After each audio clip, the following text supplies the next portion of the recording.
Attention, attention, all personnel. Incoming podcast. This is MASH Matters.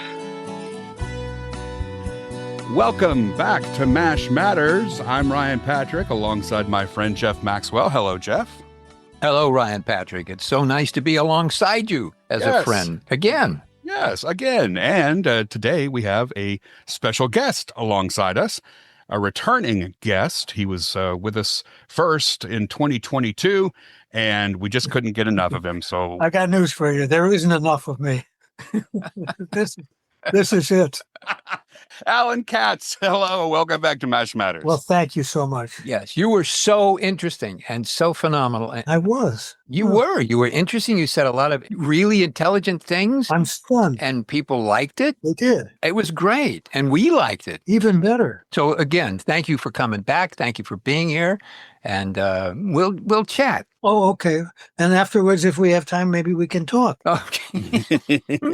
Now, let me ask you, we are doing this podcast via all of our computers. And so we're now very, very used to using computers in our daily life and in a business life. Right. Now, you were a producer of MASH. You were a writer of MASH. Right. You had all these wonderful titles for MASH. I wonder, when you were doing that, and as a screenwriter and a script writer and so forth, you had to sell ideas to people, and you had to pitch story ideas or screenplays or scripts or whatever to people. Right. And you did that. And we're going to get into that, exactly how that works in a second. But you did that in front of people. So now, today, however, we have Zoom, which we are using today to have this conversation. Would you feel comfortable about pitching ideas or jokes or stories or scripts via a Zoom process where you're just talking to a screen rather than a human being? Well, I'm used to it now. So because the world has changed. You know, back when we were doing MASH, we didn't have computers. Mm-hmm. Is that amazing? Or what's amazing, isn't it? Jeez. We didn't have computers. We worked on typewriters and yellow pads and things like that. And we had to have a secretary in the office with us who would take notes and read stuff back to us. And we'd have to go get it all typed up and then go through it. So it was very different. So you now, though, you have become accustomed to this concept of looking at a screen, talking to people through that. Right. So does that really feel comfortable? Because I've heard various writers say, oh, gosh, I don't feel it. I got to be in the room to feel the vibes and whether I'm funny or not. Well, I actually knew some writers who were fairly successful who didn't like to go in and pitch in person. Oh, okay. They were good in a room. They were good on paper. But in interactions, they would get so nervous. And sometimes they were inflexible in terms of they would come in with notes on an idea or something they wanted to do. And if a network executive or studio exec would throw them a curve, they couldn't think as quickly on their feet as some other people did. So this really sort of helps those folks, get through that process, I guess. I guess, it's different for so many people. I remember the first job I worked on was Laugh-In. And there was a writer on Laugh-In who was really funny, but very eccentric. And we were at NBC and the tour was going by. And I went out with my writing partner, Don Rio, who, we were partners on MASH as well. And we brought the tour in and had the writer take out some material that he had just written. And we asked him to read it to the people who were on tour. I could hear the flop sweat now. He was so nervous about that because he was so used to handing in paper. Yeah. And tours is a tough room. They didn't know what, they were bowled over by being in a room with a comedy writer. Yeah. But they didn't know what that meant. Yeah. They thought that everybody made up their own material when they showed up on the show. Right. Well, speaking of that, yeah. Can you kind of give us an idea? I don't remember us going into this last time, but kind of give us an idea of what it's like what was your day like to get, I mean, did you roll into the studio around noon and get a massage, have a martini, and then crank out a couple of, what did you do? You got up, you got to the studio, and how did that work? It was never very early in the morning, but it was never really late. I think we would show up around 9:30 or something like that, have coffee and stuff. And we sort of had an agenda. I mean, if we were working on a script, Don and I would just sit down and keep plugging away. If we had writers' meetings with other writers and with the staff, we would sort of sit down and talk about having somebody come in and pitch a story. We need three more scripts for the year. And sometimes people would come in and pitch, and they would have ideas, and sometimes we would like them. More often than not, because we were so much closer to the show, even though the ideas may be good, there were fragments of those ideas, or those ideas where scripts had already been written on. So there really wasn't much room. But we would know sort of what had been done, or we would say, we could use a story for a Hawkeye, something maybe we'd like to do something about, maybe about being back home, or maybe a birthday is coming up, or something that he can reminisce about. Maybe that would work. And we would all start to talk, and we would kick that around. And somebody would say, oh, it's a good idea. I saw something like that on another show. We'd say, okay, well then, but let's do something else. What did the other one work? Did you like anything about it? What would you like to do? And we would just keep kicking around ideas. And you say, okay, well, what if Hawkeye's having a birthday? He's going to have a 35th birthday, and he wants to think about what he's accomplished in 35 years. And let's say, and I don't remember whether he did this or not on the show, but if he had a diary that he wrote in, and he started to write in what he did, and you could do, that might be kind of interesting to have the voiceover there. And then maybe there's some other people would kick in about what they would have liked to have accomplished, or what they think Alan Alda's character would have liked to have. And you could kick that around and talk about it and start doing an outline, and you could spend 2 days on that. And when you get through, you end up saying, I think this is really good. Let's bring in another writer and give him a story idea and kick it around with him, and let's get a first draft out of it. Or we might end up saying, you know what, this really doesn't go anywhere. It's an interesting area, but I don't know where it ends. Does Hawkeye feel like he's accomplished something? Does somebody have to talk him into it to say, look, you've done great things, you've been important in a lot of people's lives? And, we would kick it around and we'd say, you know what? Hawkeye's a really smart guy. He knows that. He doesn't feel like his life is wasted. He feels like other people's lives are wasted because they're dying in wartime. Mm-hmm. And so this would be a lot of philosophical kinds of stuff, but it would boil down to, we'd end up saying, okay, we've got a script, we've got an idea, we've got a storyline. Let's see where it goes. Mm-hmm. Wow. We would typically, I think Don and I figured out, we would typically do 7 full rewrites on every script, so that it would come in and we get a story. And then we would, the writing staff was pretty much, it was very small considering what they do now. There were 3 of us. There was Don, me, and Jay Folb, who was a story editor and a writer. And then Gene, and Larry wasn't around then. So it was, and we would go through a script that had been turned in, and we would have ideas for jokes or things that didn't quite work. And we would put all that stuff together. And if it was close enough, we'd bring that writer back in and give him our notes and talk about it and expect a second draft. If we had given the story out and the writer didn't come back with a good draft, we would end up rewriting the script, leaving that writer's name on the script, and just not using that writer again. Really? Wow. The theory was, and we didn't start it, but it was Gene Reynolds and Larry Gilbart, was, look, writers are doing the best they can with what they come in with. If it doesn't work for us, that's one thing, but this is how they make a living. So unless we feel that somebody just phoned it in just took our notes and reformatted them to look like a script, but not a script. We wouldn't take credit for doing rewrites on it. Let them get the full money. Let them get the rerun money for it. That's how they made a living, and they do the best they can. Mm-hmm. Yeah. So when you say that on average about 7 rewrites for an episode of MASH, Yeah. why 7? Why so many rewrites for an episode? Well, there were some may be rewrites, some may end up just being polishes. Where you just do it where you put it in the drawer for a while, and so you're not focusing on that. And then you get to take a look at it as if it were a fresh script, and you don't have to worry about whose line came from where. Now you're reading the script and you're saying, "Oh, I don't think we need this line anymore. I think we can take this out, whatever." But that was basically it. It's like sort of like rewriting your own script. And when you say you put it in the drawer and forget about it for a while, how long? Did some scripts take a lot longer to rewrite than others? Yeah, some did. As I said, some of them, you'd get to a point and you'd say, I don't think this works. I don't think there's enough here.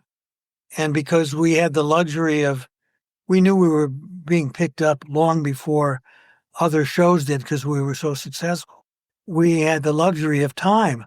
So we could say, look, we'll bury that script. Let's do something else. Was that decision to say, well, let's go ahead with this, or this isn't working? Was that decision yours and Don's, or was it, the producer? Was it Gene's? Was it a collective decision? I think it was collective, but Gene was clearly the captain. He not only he instinctively knew what was best for the show, because he created it and co-developed it and whatever, but also he was brilliant at what he did. I made a list, I was thinking about this. Gene came to this thing with a great deal of credit. And as I said before, we didn't have the internet.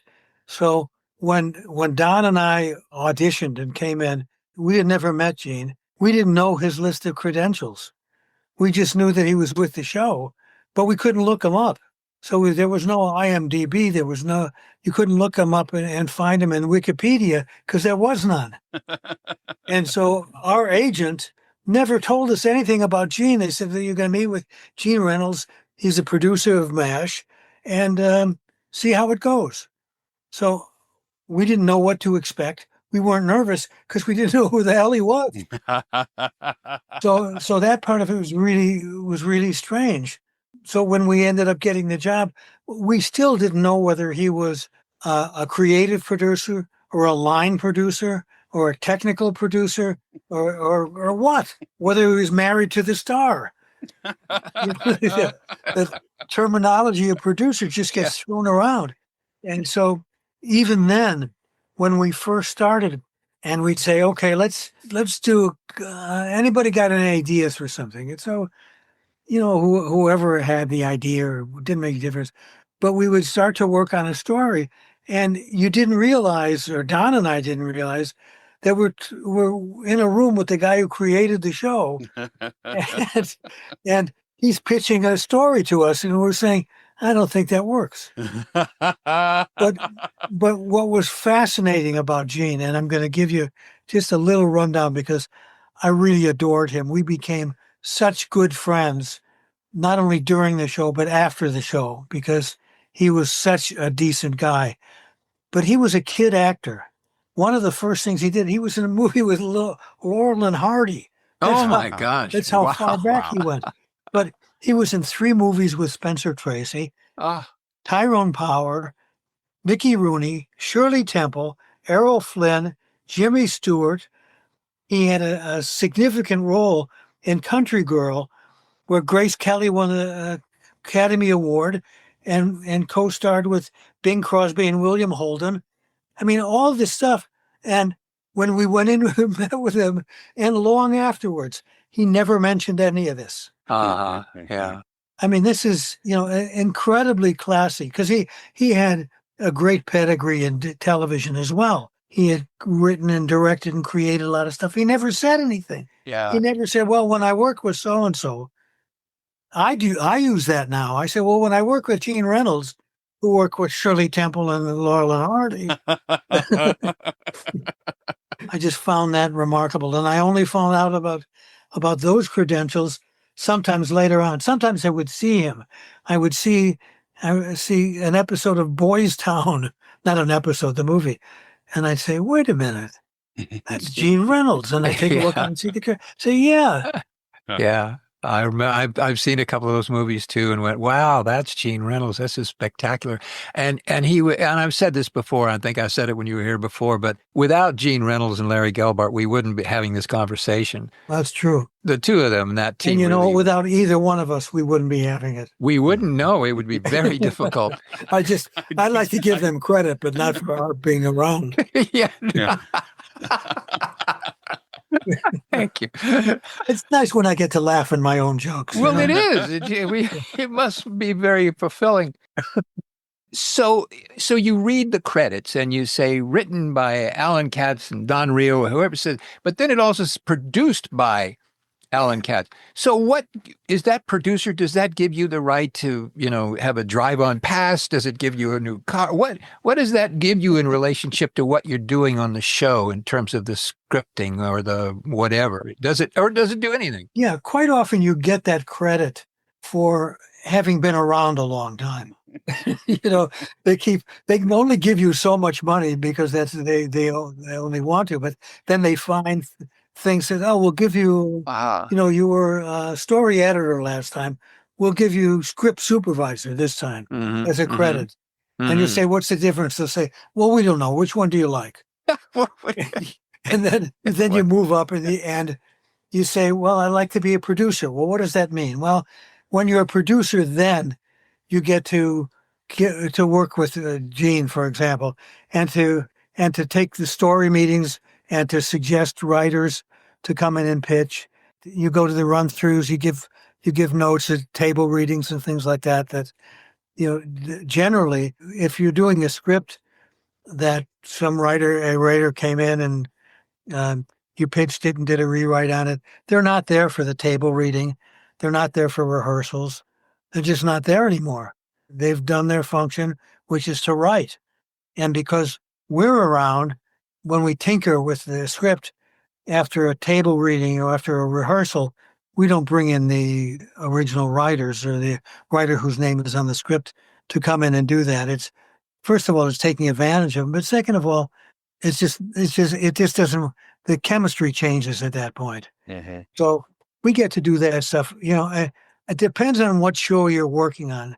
On MASH, Gene did almost everything. I mean, he was not only capable of doing it, he was brilliant at it, but also did it. So we might occasionally go to an editing room to take a look at a show being put together, but he would generally do it. We'd be up in the writer's room rewriting other scripts. Am I to assume then that was not the norm on other shows? It wasn't.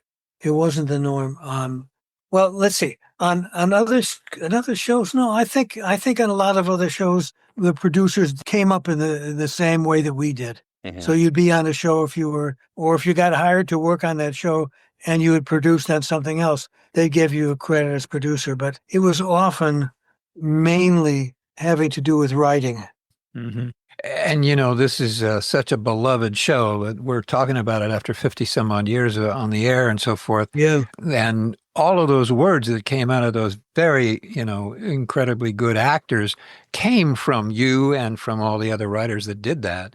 I was thinking about this because I knew that we were going to talk about the writing process. And I was thinking back to when I had done pilot scripts that had gotten picked up and we're going to do a pilot. And now I've got to do the casting.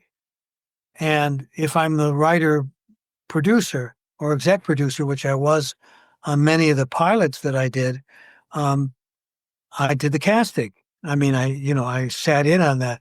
Mm-hmm. And so many times people would come in and read, actors would come in and read, and you'd question whether the script was any good. Huh. Wow. You'd say, geez, this isn't funny. It was meant to be charming. It doesn't sound charming. Maybe I should do a rewrite on this or whatever. And then some actor would come in and just save your ass. Oh, wow. You'd say, okay, this came out the way that I hoped it would. or the way that I thought it would. It is funny after all.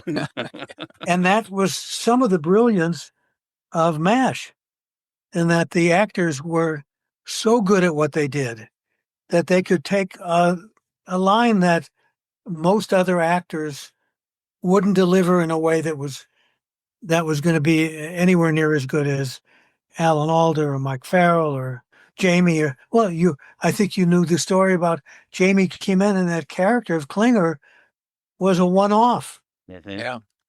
And he was so good at it, and they loved what he did so much, they made him a regular. Yeah.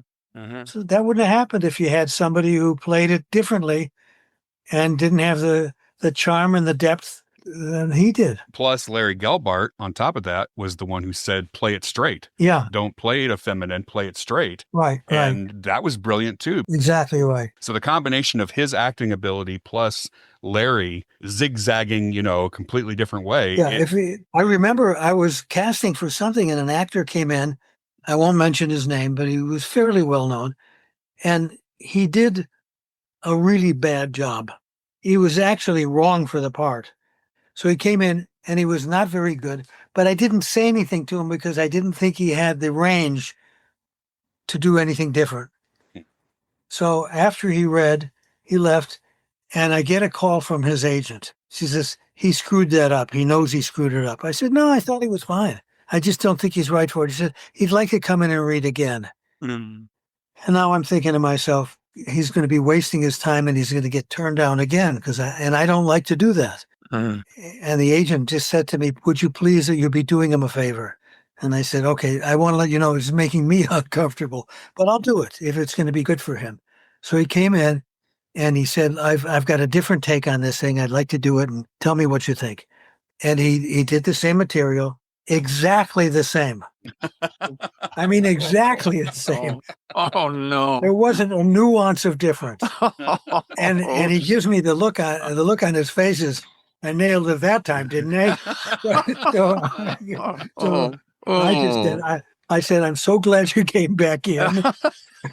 and that was great.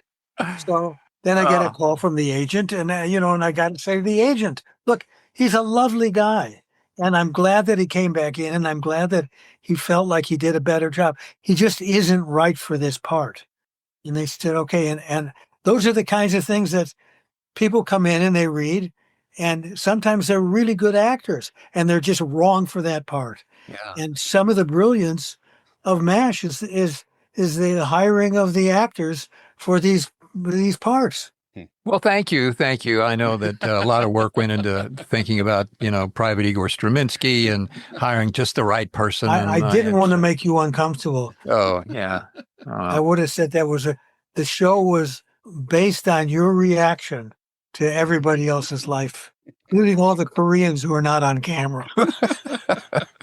Thank you. Well, thank you very much. I appreciate that. Hey, Allan, looking at your credits and all the shows that you were writing for and that you produced, I'm seeing quite a few names of entertainers who are a little more complex than others, maybe a little more high maintenance. Is that a euphemism for troublesome? Maybe. Yeah. As a writer and a producer, how do you deal with those performers who are, a little more difficult to work with? Well, my philosophy is cave. You mean hide in one or just... If I was at ABC and I had gotten a phone call from an executive, I would have said, you want me to get rid of Jimmy? He's gone. I don't care why. Yeah. I just want to make sure that I'm still here. No. Look, I don't know how other people did it. We did have some people who were difficult. And my philosophy is I only have to deal with it for a few hours a day. They have to live with themselves all the time. So I just try to help them be the best version of themselves that they can be. Yeah. You try to reinforce what they're doing. Or if you say, help me here, why are you f***ing up this material? No, look, I think that all the actors and writers as well, they want to do their best.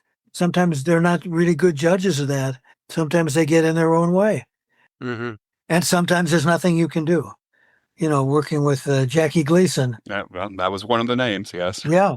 Yeah. He was, I think that on the series that he did, it said entire production supervised, and that was his credit. Oof. Well, he had a thing with Larry when Larry wrote Sly Fox. Mm-hmm. And Larry had been a writer on Jackie Gleason's show, and Jackie treated everybody like crap. I had done, Don and I had done a special with him. That was the only thing that was special was that it was over with. And the check cleared. Right. And so the story that we heard was after Larry had worked with him on the Jackie Gleason show. Larry was a writer, and to Jackie Gleason, a writer is synonymous with I own you, and I have no respect for you. So years later, Larry's written Sly Fox. I think George C. Scott was originally in it, and Jackie Gleason was going to take over, and I think it might have been in Chicago. At any rate, Larry goes to meet with Jackie about tailoring the material a little bit more for Jackie, and I think it was Larry's idea to do that. So he went in, and when he got in, Jackie said, "I got notes for you, pal." and as the story goes, Larry said, "Well, it's not exactly the way it used to be, and especially with theater, you don't have the right to change anything that I don't approve of." Mm. And he said that Gleason went apoplectic because he thought, "Look, I'm the star; I can do whatever I want." Yeah. And he ended up not being able to. But that stuff, it's not fun. I mean, it didn't really. The other thing that happened on the show is we wrote a Shaggy dog story for Jackie. I don't know what made us do that. He always wanted more. This is no good, pal. And so we wrote this Shaggy dog story. There were 4 or 5 of us who pitched in on it, and it was really good. It was really crazy. I'll give you the short version of it. Jackie says he's out playing golf because everybody knew he was a golf fanatic. He said, "So I go out in the rain, and I'm here in Florida, and I hit a hole in one. The first one I've ever done. I look around, there's nobody else on the golf course. So you can't get credit for a hole in one unless you have a witness." And so I'm looking around, and I see in one of the watering holes there's an alligator, and he's looking straight over. And so I know he's seen it. So we get him we capture the alligator, and we send him to all kinds of schools, and we do this Shaggy dog. They train him to talk after all these years, and they bring him before the board of the golf club, and they say to him, on such and such a date, Jackie Gleason hit a hole in one on this hole, so and so, and you were there. Can you attest to this? And the alligator says, it was so long ago. Who remembers? So That's correct. we really love that story. Yes. And it comes back to us. He's not going to do it. Oh, This is Jesus. This was so perfect for him because he was also, he was best at being more of a storyteller than a joke meister. Yeah. And then we find out that he used it in his act in Las Vegas. oh, really? We didn't get paid for it. Oh. Oh, that's But sneaky. that's how we got to manage with, I'll take whatever I want. Wow. Wow. Oh, Jackie. We last we talked, you talked about how comfortable and how knowledgeable all of the actors were of their characters, and they really knew the characters that they played. Right. What was that like for you as a writer? Was that a good thing, or was it something that if you came up with an idea that may not fit with what they thought was right, and you'd have to go through a process, or what was that? In almost every episode, I can't remember. We rarely, if ever, had an actor come to us and say, "You misunderstood this character." Sometimes an actor might say, "Would it be okay if I said this instead of this?" I may have said this line similarly in another episode, or it doesn't quite sound like me. Mm-hmm. I say run with it because they live with the character and they think about this. Sometimes they overthink it, but for the most part, they're just trying to do the job. And if it makes them more comfortable and they feel heard, they do a better job. Mm-hmm. So when you're writing for a character, you're writing for Major Houlihan or Hawkeye, that personality. You've invested yourself certainly in understanding that character and that process and that person, and so you're writing those words to fit into that mouth of that character. Yeah. How does that impact and how does that connect with you, the person? Are you getting Allan Katz into that character a little bit, or are you just having Allan Katz knock on the door of Hawkeye and try and make that work? Or yes, well, I think we all try to do that. We all put our own little icing on the cake, to say, I'd love to hear him say this, or I'd love to see this, or I'd like to, at some point, I'd like to do that because you want to hear your words and you want to know that they're appreciated. But it's not. It never felt to me like we were trying to change anything or improve on anything. We would just like to do a slightly different. We'd like to hear him say something that he hasn't said before. So that's basically it. But I don't. The characters A were so well defined, and B, the actors were so good that if what we wrote fell outside the definition or the experience that the actors had with this character, they sometimes would appreciate saying, "Oh, this is great. I've never said anything like this before, but I really like it." So, everybody was really open to doing something that felt special. Allan, were there any characters that you felt more comfortable writing for, or were there characters that you struggled to find their voice? Well, I think sometimes with Loretta, because she was the only continuing female character on the show, and we knew from experience with her and being friendly with her that she was always looking to do more and to expand more, and so it didn't always happen, and so we knew that she would come from that point of view, and sometimes it would be something more than just a line. Sometimes it would be, I don't think I would ever do anything like this. So then you sit down and you say, okay, well, just so we understand, tell us what it is that bothers you. And if you have any other thoughts about it, and we'll try to make this work. Would there be a point ever when you were writing the script, would you say, hey, we believe she's looking for this, let's move the dialogue, the script in that direction? Would that happen, or would you just wait until she came to you and said, hey, this is a problem for me? Boy, that's a really good question.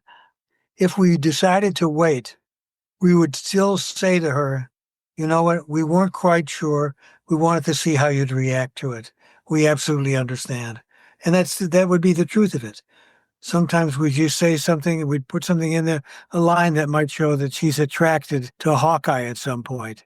And she might come in and say, you know what, I'm uncomfortable with that because I'm at that position with him now in the show that it violates what I would do. You say, okay, you know what, we thought that might be a possibility. Fine, we'll move on. Yeah. So you had, the writers could come up with something and allow it to happen in the script. And then if somebody had an objection to it, then you go from there. We'd say, that was Gene Reynolds' idea. Yeah. Yeah. And what is I think he's sitting over there. You can get him. You tell him. Okay, I got a question about Frank Burns. Yeah. Why did Frank Burns become a character that Larry Linville had to say, gee, I can't do this anymore. I've hit the wall. How was he not given a small smattering of human, dignity to allow him to continue rather than have to say, I can't do this. And how come he was never given, that moment? Yeah. Because he wasn't. I mean, he was he turned into a clown, and that's what apparently is why he left. He left the season that Don and I were there. So I don't know what happened before that. But when he announced that he was leaving, here's what he told me. He said, I'm getting divorced, and it's really a bitter divorce. And I don't want to be I don't want to be making a lot of money and earning it and having to give half to her. Wow. Oh, Oh, my So, goodness. yeah. Oh, goodness. I have no idea whether that was really true or not, Yeah. but it Okay. seemed like such a stupid thing to say. So he confided that in me. I barely knew the guy. Yeah. I slept with him just the one time, Yeah. One time, and that's, but it lasted 6 weeks. It was Well, only supposed to be a night, but it Yeah. lasted 6 weeks. obviously you a bond there. I don't know. I can't imagine that, because people really liked his character on the show and liked him as an actor.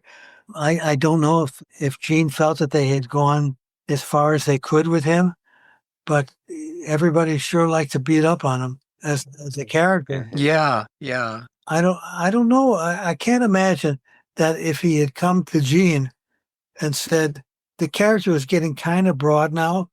I like some of the stuff. I like it all. It's really well written, but I'm starting to feel like there's no real guy here. Yeah. There's some way you can help me with that. I can't imagine, knowing Gene the way I did, that he wouldn't say, you know what, you've got a good point there. Interesting. Yeah. I mean, Gene was a writer and a director and an actor and a producer and whatever, and he was and such a decent guy Mhm. that I can't imagine that he wouldn't say, you know what, we don't want to completely change the character, but let's find a way to do some stuff that doesn't make him look and sound like a total schmuck all the time. Yeah. In watching it now, because I've been watching it a lot lately for some Yeah. reason. I didn't watch it very much when I was there. But but- the truth is, you're there, you're living it. yeah, exactly. Yeah. And I missed Frank Burns. I loved that energy, and I loved seeing him come in, and I loved the fact that everybody thought he was an idiot. But I did understand that it finally kind of hit the wall a little bit, because it was repetitive. Constantly, he was an idiot. Constantly, oh, he's an idiot, he's an idiot. I could understand if they tried to make Colonel Flagg a regular in the show. You say, there wasn't a great deal of depth to that character. The actor was good, Mm-hmm. but it was so eccentric that you could only get like a couple of pages out of him every 6-8 weeks, maybe. right. Yeah. Good in small doses. Yeah. Do you have a show or a moment in a show that you wrote and that you did that you went, oh, gee, I wish I hadn't. Oh, I'd like to change that. Me personally, no, everything I did was great. Okay. And, No, and, no. and I'm being very critical of myself. Sure, that happens all the time. I Yeah. think of some things I did on some variety shows that were either sexist or racist or whatever. They were just easy Yeah. things to do in those days. I just saw something recently, on YouTube. It was Jerry Lewis and Frank Sinatra and Dean Martin getting together after all those years. I don't know, at some stage. And Jerry said to Dean, I love you. And Dean said, I love you too. And then he did one of those pursing his lips and saying, oh, let's get some furniture together sometime. Whatever. You'd never get away with doing. You'd never do it today. Yeah. But that was how they used to make fun of gay people. Yeah. And that was quite acceptable, except to gay people, probably. Yeah. It was a different time, huh? Different times. Yeah. What would you do if you were writing MASH today? What would you think about that? Could you do it? Do you think it's a feasible idea? Oh, yeah, I could do it. I could do it in a heartbeat. Yeah. I always said it was my favorite show for a number of reasons. It had every range of comedy in writing. It was charming. It was funny. It was literate. It was slapstick. And for some reason, Larry and Gene were able to put that all together in a way. I mean, I think had it not been shot on film, I think those elements wouldn't have gone together as smoothly as they did. I think it's a different kind of reality. I remember it was not about MASH, but I remember saying to Norman Lear one time. I ran into him somewhere. I didn't know him well. We had done a couple of episodes of the show. I said, I never would have known how to do All in the Family. I never would have pitched it. I wouldn't have known how to, Don and I wrote for it, but I never would have known. I didn't have the presence of mind and the talent to do MASH in the way that it turned out to be.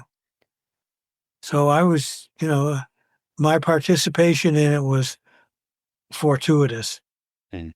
Mike Farrell, who's become a really good friend, my wife and I see him quite regularly. He often talks about the show that way, that it was a blessing to him to end up on that show and with all those people. And he was right. You speak with such fondness of the show. May I ask, why did you leave after one season? I hated it there. I knew it. I knew it. You heard it here, ladies and gentlemen. MASH Matters is he finally reveals the truth. It's right. It was a really bad decision. In those days, the thought was if you could get your own show on the air rather than doing somebody else's show, you would A, get more money, B, you would have a legacy of not rewriting somebody else's material. And so Don and I got an offer. We got an offer to stay on MASH for whatever number of seasons might have been left. Or we made a deal with a big studio production company. It might have been, I don't remember now, it was a long time ago. So we got offices, we got a nice chunk of money, and we were in a position to go into network and to try to sell our own shows. You say, oh God, that's great. We get our own shows. We'll end up having a piece of it, and we'll make our mark. We didn't realize at the time, the only other show that Larry got on the air was United States. That was like a PBS sitcom. But he never had another success beyond MASH. To my mind, there was nobody better as a writer, producer, guy. Mm-hmm. I mean, I knew him through other people. He wrote, and I don't know if he produced it, but he wrote for Marty Feldman, and Marty was a good friend of mine, and so I became friendly with Larry because of that. Mm-hmm. Not super friendly, but I knew him because of that. He couldn't have been nicer. He couldn't have been a nicer, smarter guy, and I was always flattered that he would not only remember me, but that we would talk and we would make each other laugh. He was so generous. So Don and I, we thought, okay, we got offices here. They're letting us pick out furniture for the offices, and we'll be able to go in and pitch and sell stuff. We sold a couple of pilots, but they didn't go anywhere. So if you could do it over again, you probably would stay? Oh, absolutely. Wow. Okay, you said something about, you talked to Norman Lear, said, I couldn't have done that show, I couldn't have pitched it, I wouldn't have, written that, and yet you were able as a writer to wrap yourself around the characters from MASH. With All in the Family, I just meant that I wouldn't have created that show. Okay. I just didn't have, I don't know, it was a really good idea, and it was something that I'm not sure that I would have figured out the formula for it. Mm-hmm. And writing for the characters of MASH versus, something else, is there a different process within you as a person? How do you connect yourself emotionally to those characters from one show maybe to another, or differences in characters? I don't know. I think that many writers, and I put myself in that category, you have an ear for how characters sound and an understanding as to how they might think. You don't always get it right, but you get it more right than not right. And you just do it. Mm-hmm. I know that Don and I, when we worked together, we would almost do the character voices, or at least the line readings. When we would be writing back and forth and pitching, you'd put a little bit of twist on the line when you pitched it. Mm-hmm. And quite often, if we didn't do it that way, if we were doing rewrites on material that we had, you'd read it with that, and you'd hear the actors in character reading what you've written. So I just don't know how that happens. It's like when you say there's some people who think funny, and And there are some ways that you can adjust what you do to be said by a different actor, different character. I don't know. It's like asking a fish, how do you swim so well? Yeah. You just do it. Yeah. What choice do I have? Yeah. True. Oh, Allan, it's been great to have you back. Well, it's nice to be wanted. Yeah. Now we only have 2 hours left. So is that going to be, you want to? Is that according to your doctors? Yeah.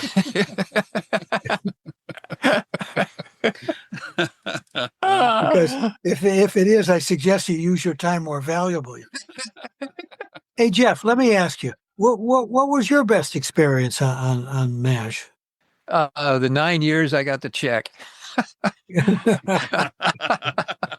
Took you that long to get them to pay get you, the right? check, yeah. No, my 9, you know, I came out of, 7 years working in nightclubs. Yeah. And I eventually made it over to stage 9, and it just fit. And I loved all the people, and I was impressed by everybody, and I wanted to be around that kind of genius that I saw everywhere. Yeah. I loved every minute of it. I loved being on stage 9. I loved walking in the door and smelling the stage and going to the commissary. I loved the whole thing that. Yeah. It was. It felt to me like it was the last of old Hollywood. Gosh, now that you say that, yeah, I mean, it just had a wonderful feel, and so did 20th Century Fox. Just the lot. Yeah. That whole process was just wonderful. Yeah. So I loved it. We did good. It was a great experience, I think, for everybody connected. And we've had Jay King, who worked on the crew. I don't know if you remember him, but he was a crew guy. We talk about all the crew members still talk about MASH, and it was the best experience that they'd had. So It was quite a deal. Yeah. Well, hey, Allan, thank you. This has been a joy. It's wonderful to see you. It's wonderful to be seen. Yes.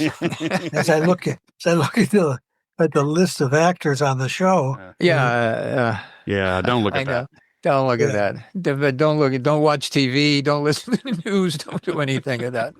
Hey, thank you, Allan. All right. Thank you so much. Thank you both. All right. Thank you. Thank you all for listening. Until next time, here's looking up your old address.